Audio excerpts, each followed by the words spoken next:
The philosophy of liberty is based on the principle of self-ownership. You own your own life. To deny this is to imply that another person has a higher claim on your life than you do. No other person or group of persons own your life, nor do you own the life of others. You exist in time, past, present, future. This is manifest in life, liberty, and the product of your life and liberty. To lose your life is to lose your future. To lose your liberty is to lose your present. And to lose that product of your life and liberty is to lose that portion of your past that produced it. A product of you, life, and liberty is your property.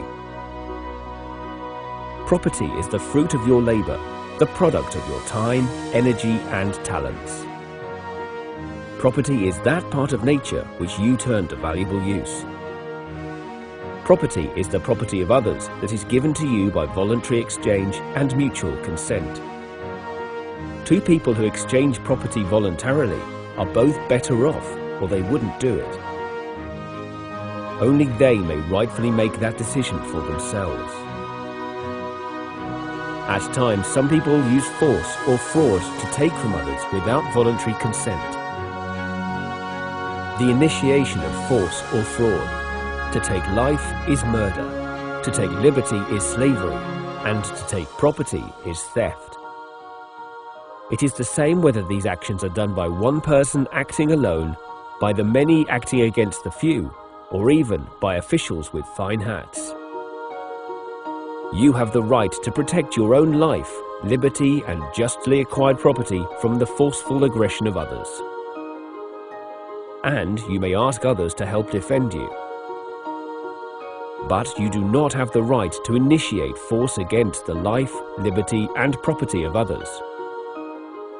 Thus, you have no right to designate some other person to initiate force against others on your behalf. You have the right to seek leaders for yourself, but you have no right to impose rulers onto others.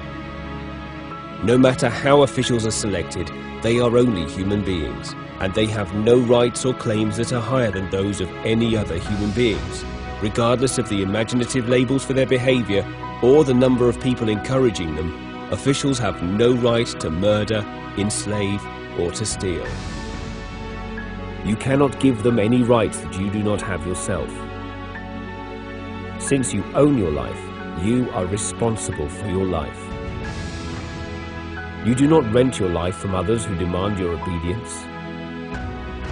Nor are you a slave to others who demand your sacrifice. You choose your own goals based on your own values. Success and failure are both the necessary incentives to learn and grow. Your actions on behalf of others or their actions on behalf of you is virtuous only when it is derived from voluntary, mutual consent. For virtue can exist only when there is free choice. This is the basis of a truly free society. It is not only the most practical and humanitarian foundation for human action, it is also the most ethical. Problems in the world that arise from the initiation of force by government have a solution. The solution is for the people of the earth to stop asking government officials to initiate force on their behalf. Evil does not arise only from evil people, but also from good people who tolerate the initiation of force as a means to their own ends.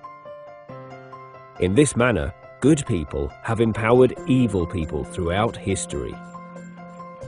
Having confidence in a free society is to focus on the process of discovery in the marketplace of values, rather than to focus on some imposed vision or goal. Using government force to impose a vision on others is intellectual sloth and typically results in unintended, perverse consequences.